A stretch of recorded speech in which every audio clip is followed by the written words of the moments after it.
Welcome to Behind the Numbers, the podcast keeps you updated with football within the hobby. This week, guys, I'm going to throw a lot of data at you. I'm going to update you on our regular wax prices through the four major rookie products for 2020. We're also going to take a look at the PSA 10 rookie cards out of 2020 and their pop reports as the landscape starts to take form. We're starting to get an idea of what people are valuing and where the value is going to be within those rookie cards as we turn the page to 2021, which is really exciting.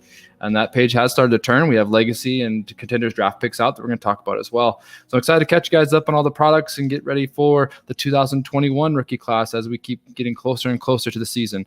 Now it's time for the show. If you've been in the hobby for more than a day, then you know how fast the sports card market moves. There are now more options than ever to buy, sell, and research your cards. One of the most frustrating hurdles in the hobby is the fees when selling your cards. You know, those other popular marketplaces, the ones with their average seller transaction fee of 10%, the ones that don't have the seller's interest in mind. Wait, what? Who would do that? Well, hold on to your horses. No, not those horses. Welcome to the Card Flip, a place where we want to provide a simple alternative to buying and selling cards. No clutter, just you, graded cards, sealed wax, and the easiest of transactions. So what do you say? Are you in? Great! Welcome to the Card Flip, the seller's marketplace. How's it going, everybody? Here we are again for another off-season episode for Behind the Numbers. Again, I appreciate you guys listening, tuning in. Be sure to follow me at @numbers_behind on Twitter. Been trying to give a little bit of tidbits more often on there, something to think about in terms of buys, good ideas, wax to go after, different things like that. Also love the interaction on there, so feel free to follow me. Proud member of Bench Clear Media, so definitely check us out on the YouTube channel. And obviously my podcast that you'll see on Spotify and iTunes. Go and rate and review. Give me some feedback. I'd really appreciate that. We're in the off season. We're kind of right into that last little section before we start getting into mini camps and things start picking up for football.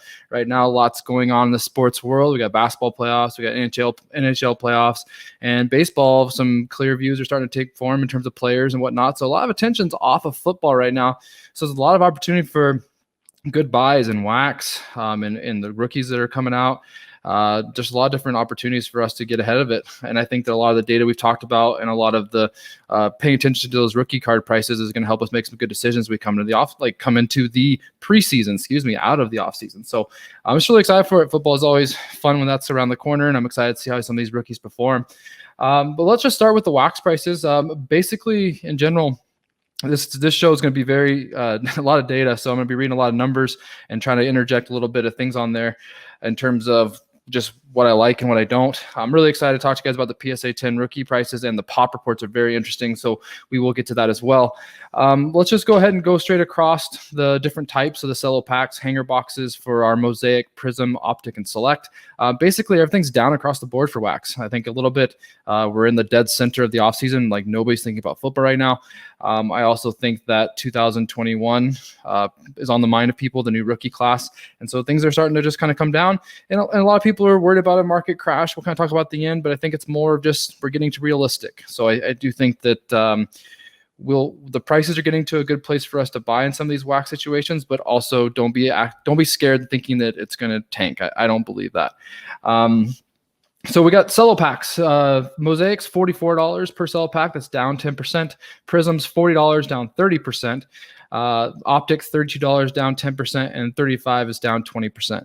And I never really kind of went over this with you guys. I just pulled these from eBay sold sales. I use 130 point, kind of give to make sure you get accurate of the best offer sales as well. So, obviously there's some variance in that. I know these comps are not definite. It's just an idea. So definitely, you see $40 for a cell pack. One might have sold for $55, right? We're doing this show. So we really don't know exactly, the number, but we're just giving you a general idea to make some good decisions. The hanger boxes for Mosaic, $70, down 10%. Prism, $75 is down 25%. Optics, $70, down 20%. And Select $47 for their kind of first look. We haven't updated that before. Blaster boxes for Mosaics, $108, down 10%. $110 for Prism blaster box, down 15%. Surprisingly, Optic $105, up 15%. So it's one of the small gains that I saw across all these. $65 for Select, down 50%.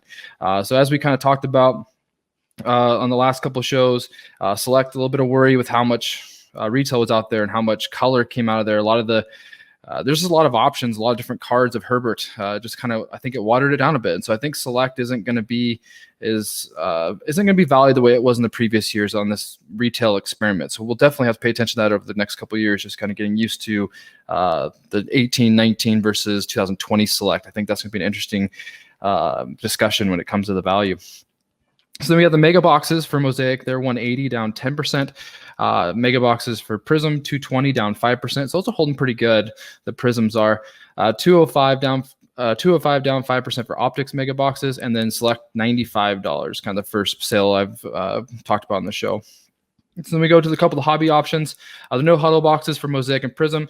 Mosaic, no recent sales, so just 800. So there's not much ups and downs in that. But the Prism 855 to 1050 is the range of sales, so about up 5% on average. The hobby boxes for Mosaic are at 775, so they're down a little bit. Prism's also down a little bit, 1200 to 1400. 1170 for Optic, down a little bit, and Select 1400 has also come down from about 1600. So, overall, I actually had the percentages here. Just one second. So down 10% on the Mosaic, down 20% for Prism, down 10% for Optic, and then down 20% for Select. So all hobby boxes across the board have just dropped just a little bit. I think, again, that's with a little bit of the market pullback. Obviously, the offseason for football as well. But I do think, I think Prism is getting, you look at Prism being 12 to 1400 and Select is at 1400. It's just like, it's a no-brainer. Like, you have the Prism's a much better buy. So I think Prism is getting to kind of a respectable value, especially with the Burrow. Tua could have a nice bump next year. And Herbert's obviously a top end talent right now for the quarterback position at his age and what he can do. So I do think that the Prism's getting to even a respectable price. I know that's crazy to say 1200 is respectable, but when it comes to Prism, it seems like we're getting there. So that's good. Definitely would take Prism at 1400 over Optic at 1170 all day. So it's just not even really comparable. Mosaic's definitely quite a bit under. So the value of Mosaic I still really like. You're talking about half the price for a Mosaic hobby box compared to Prism and Optic, which I would definitely take. In terms of value, I'd probably take Prism still higher because we know that's where the rookie card value is. I would take Mosaic at 775 over Select and Optic just because of the price point. I really believe that. And we'll get here to the PSA 10 values of those rookie right now to kind of illustrate that some more. So of the guys I pulled when it came to the PSA 10 rookies, I focused on the guys that I think people are grading. Running backs, there wasn't one running back that had over a pop of 19 when it came to Prism. So Chase Young is getting graded more than running backs. So that kind of just tells you to me the running backs aren't worth the grade right now. Maybe color, maybe something like that. Even though I feel good about Jonathan Taylor, I feel good about J.K. Dobbins. DeAndre Swift has really climbed the dynasty ranks in fantasy.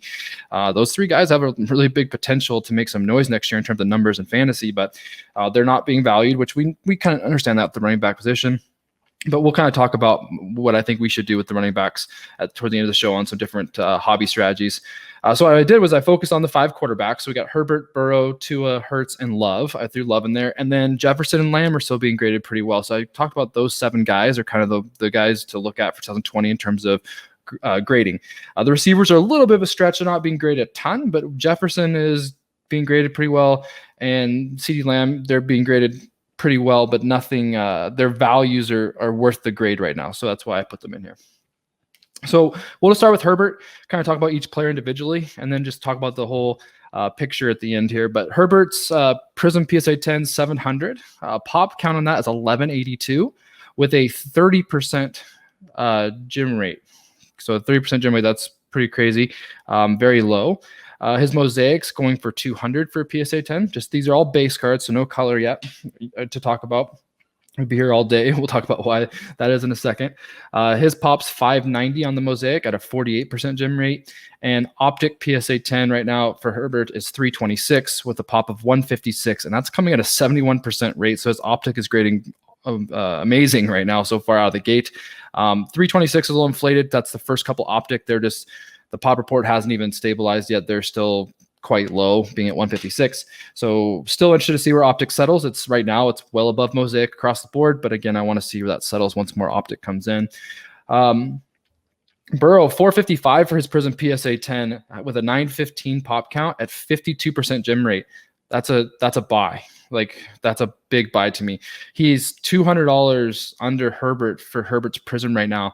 And the talent, we could say, is equivalent. Obviously, there's a lot of risk coming with Burrow coming back from the injury, but we have to realize that the talent, he's number one overall pick and just got the best receiver in the draft added to his fold. Hopefully they can protect him. That's the big question. But 455 for Burrow's Prism, to me, that's all day. Then it's interesting because you go over here, and I think this is just kind of a weird sales thing, but then Burrow's Mosaic PSA 10 was 289, which was above Herbert's. Very interesting. Probably maybe a little bit random sale, but it also might be a little bit. The Pop's 186 on Burrow's PSA 10 for Mosaics, and his gem rate, brace yourself, is 20% for his Mosaic PSA 10. So maybe a little bit of baked in value there because Burrow's his Mosaics aren't grading well. His Optic come out at 340, so also slightly above Herbert. Again, his gem rate right so far for Optic, there's 32 of them for PSA 10, so again, it's about pop on that buy, I believe, and also his gem rate's at 37% so far. And when I say gem rate, if you're not sure what I mean, I look at their total submitted. So, for example, if he's got, roughly, let's just say for simple numbers here, Burrow has 37 pop, even though it's 32. If he has 37 pop, it's 37%, then that means 100 cards were sent, only 37 came back. So basically, that's, a lot of cards are not gemming is the point. So when I say gem rate, that's kind of how I'm calculating that. The total cards submitted to PSA versus the PSA 10. And we can go on a big discussion on grading. I know a lot of you guys are really smart about grading. The pop reports are, take it with a grain of salt because there's ones that are resubmitted, ones that get double counted. There's a lot of different things to pop reports. But in general, just an idea, the gem rate's high or low is what I'm going for. Give you guys some good info. So Tua, 315. For his Prism PSA 10, 460 of them at 45% gem rate. That's about right. I think it's about right. I think it's got a lot of room to grow. If he does come out with the weapons they've added, the Dolphins have a good year, I think that could grow. But the 315 being pretty close to Burrow's 450, that makes, again, Burrow, I want Burrow in that situation. But I still would probably take a shot at a couple Tuas if you're a believer. I want to see a little bit of stuff in minicamp. I want to see if his arm strength it looks a little bit better to me. I want to see if he's fully healthy. If there's anything that looks a little different in the preseason, I'm going to be in for sure on Tua. His Mosaics are 118 for his PSA 10, so that's pretty low compared to the other two. He's about half the price, even less than half on some of them, with a 259 pop, 32% gem rate. His Optic PSA 10s come out at 200, with 21 of them so far in the pop and 66% gem rate. And then we come down to Hurts here, the fourth of the big quarterbacks. He's at 300 for his Prism PSA 10. Quite surprised that he's as closely as a Tua, personally. I would take Tua on that situation. He's got 189 pop, so smaller pop, 36% gem rate, and a weaker gem rate for his Prism rookies. He's at 105 for his PSA 10 Mosaics, at 140 pop with 60% gem rate. It's a pretty good gem rate, actually, for the Mosaic.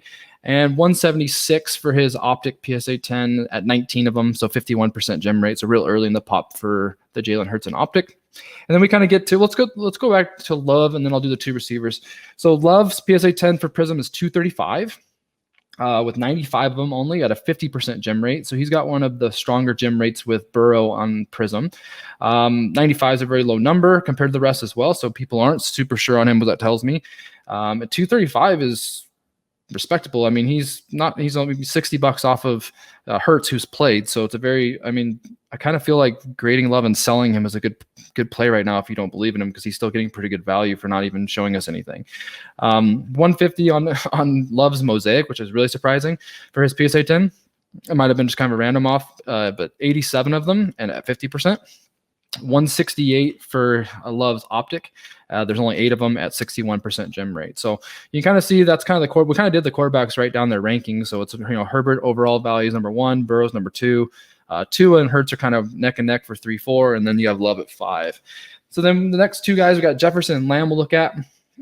Jefferson, 202 for his Prism PSA 10. There's 55 of them at a 30% gem rate, so it's very low.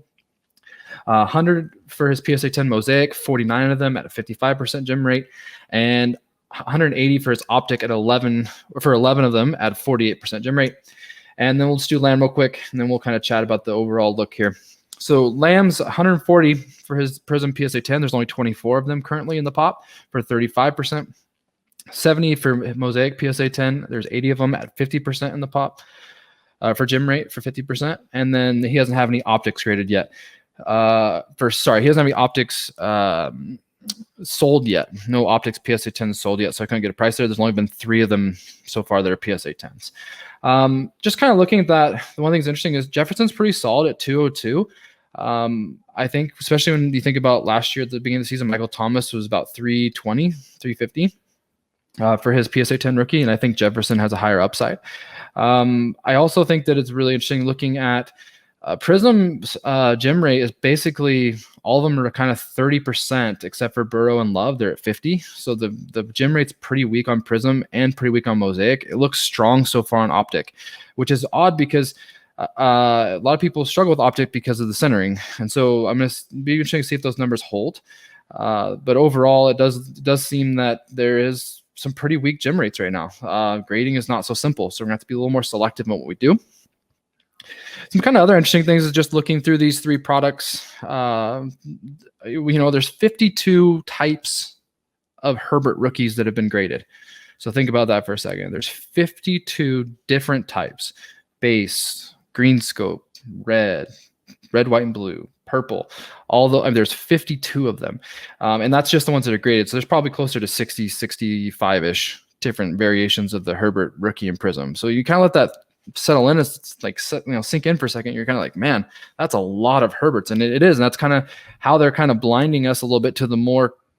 You don't want to say, I don't like saying the word overprinting, but they're giving you a lot more options of color to kind of skew you away from the base counts.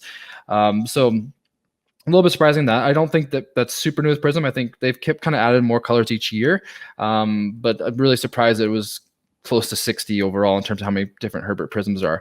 And Optic, there's 38 so far that have been graded. There's going to be more, so we're going to have to see where that kind of gets to. I mean, we can go to the checklist and get those numbers out, but Optic's probably be close to Prism, I imagine. But Mosaic's only 35, which I was a little surprised, because it seemed like when I was getting into Mosaic that Mosaic had a lot more color and a lot of different options of color, but in the reality of it doesn't. It actually is one of the lower ones. So it kind of also makes like Mosaic a little bit more, because it seems like a little bit more controlled in terms of the color.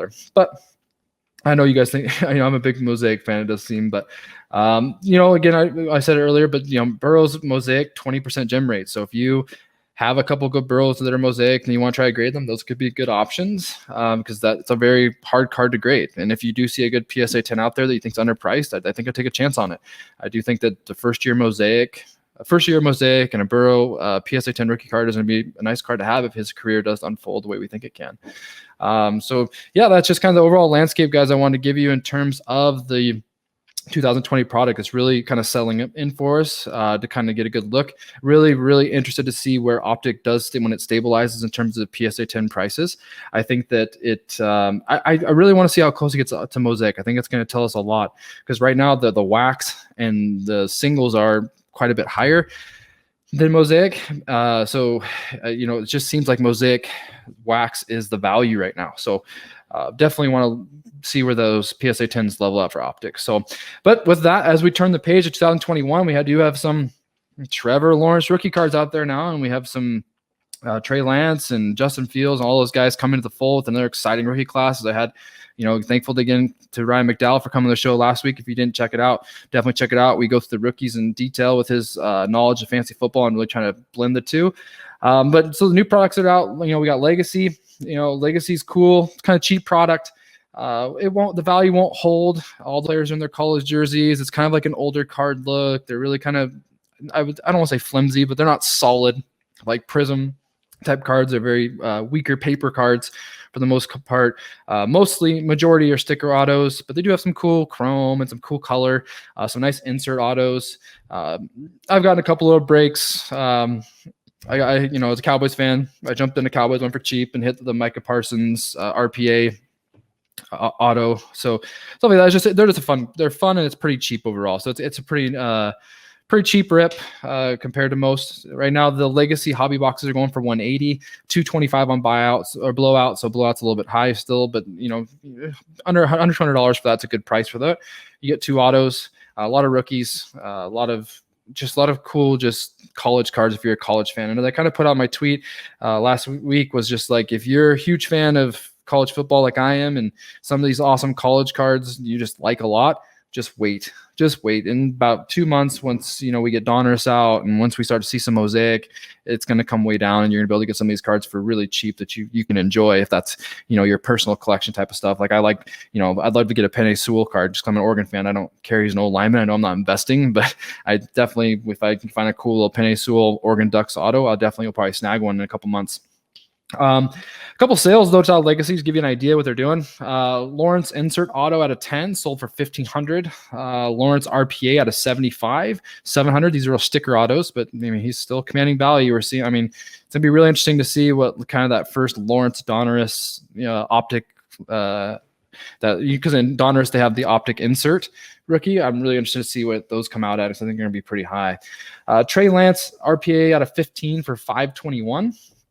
Mac Jones Insert Auto under the lights one is out of 10 for $800. So Mac Jones is getting some sales. So the Patriots following, I think, is pushing him, which is going to be interesting to follow as well. And then another Mac Jones RP out of 25 for $470. Well, price of a Legacy, again, cheap product, fun product. Obviously, we're not. If you're the investing type, it's not going to be something you're going to be investing in. You're definitely not going to be buying cards right now if it's a week fresh. So just kind of wait. If you got something you like, got something keep your eye on. There'll be some good deals to be had in a couple months. 2020 collegiate contenders, so same idea. Mostly sticker autos. It's collegiate contenders, so it has the game ticket feel, which is a really cool college feel. I think they are one of the better college cards, I feel. Couple prices out of that. The hobby box for collegiate contenders is $315, so a little bit higher. Still mostly sticker autos. So there's a couple on cards that are hard to hit, but there's a couple. You got Kyle Pitts, 6 out of 10 auto, $258. Jalen Waddle School Colors Parallel, non-auto, 10 out of 10 for $76. I thought that was a steal. A 10 out of 10 color card for $76. The top first round receiver. That's a pretty cool buy. Jamar Chase Rookie Auto out of 27 for $270. Zach Wilson Silver Prism on card auto. So one of the on card, only one of the rare ones you'll find for $400. So it's a pretty good price. Again, he's in his college uniform. He's in his BYU uniform for that card, but overall, collegiate contenders is going to be, again, very similar for some cards you like in that. Just wait a couple months. Same thing with Prism draft picks when that comes out, which we're going to talk about in a second. All these college uniform ones, they're definitely going to come down. And so I'll be looking to buy those when we get to September, October, right in that range is when I'll be looking to get some Oregon cards or pick up maybe even a cheaper Trevor Lawrence just to say I can have one. So I'm not sure I'm going to be able to afford the other ones. So last one that's kind of come out these last week was Leaf draft picks. Super cheap product, a lot of hits. Some people love it just because a lot of hits and really cheap. $180 for a hobby box. A lot of autos. I think it's come with 6 autos, maybe 5 autos. But in general, it's not licensed, so people just don't really gravitate too much. But you definitely can get some cool hits out of it if you're just trying to for your personal collection. What's coming up? We got Panini Draft Picks 2021 coming up on June 4th. We have Panini Chronicles Draft Picks on 2021 on June 16th, and Luminance comes out on also the 16th. Donruss should be shortly after these. There's no date on that yet, but August, September is usually the range for Donruss, where we'll see our first flagship rookie product. And the last thing I kind of want to close up with today, guys, was just kind of talk to you about a little bit of adjustments to make in the hobby with everything that's going on. BGS kind of just announced that they are going to do the same shutdown as their competitor to try to catch up. Their backlog so far as well. So really it's going to be really interesting to see once the grading gets back to they're up and running again and kind of seeing what the normal wait times are going to be again, since everything got so backlogged, they got so overwhelmed. We have no idea what a normal wait time is for grading. So it'll be interesting to see what that is. But until then, we have no timetable. We have to assume the worst. Some people's 30 days are taking a year. So grading isn't a simple flip anymore. It's a lot changes in a year. And so with that, you have to be very selective on what you're going to grade. You have to make sure that you are sure that is a player that you're going to grade, is whether it's a Herbert, whether it's in baseball, it's an Acuna or a Soto, like guys that you feel fully confident. You can't really grade these middle tier guys or the guys that you think could be good. Like really, Jordan Love's a difficult grade right now. If you have a really nice Jordan Love that's raw, you're in a tough spot because you can send it for grading and he might start, like the Rodgers might get traded. He might start for 3 games and get benched and be done. Like it's really difficult when it comes to those wait times. So with that, I just think that we need to get more into accepting the raw game. We have to be able to sell raw and feel comfortable with selling raw. Getting good values of raw. Places like Star Stock is great for that. They kind of give you that nice A/B that gives your buyers really good feel for the card and the condition, which I like. I think I sent about 300 cards to them 2 or 3 months ago, and I'd say within 4 or 5 weeks, I'd already had like $360 in sales just off nice, just small singles, like nothing major, just rookie cards that I didn't really care about. So definitely utilize options like that. Run your fire sales on Facebook, stuff like that, but don't be afraid to sell raw. You have your PC cards, you have your long-term hold cards, definitely establish those and, stay with your grading process with those.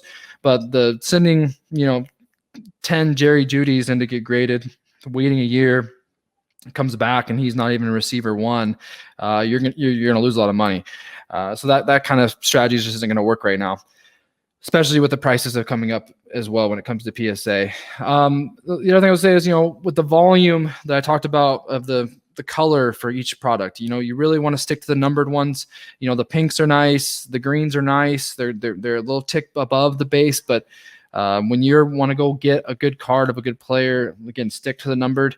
I think numbered and serial numbered cards are going to be what's valued. It's going to pick up value, and those ones, when you get those graded, the limit on the pop. There's not going to be, you're not going to see a 2,000 count pink, that you pop because you have a card out of 150. So definitely gravitate towards that. I think that can be your strategy to get ahead of the base cards because when PSA catches up, the base cards are going to be everywhere, and the demand is going to be low because they're going to be easy to find.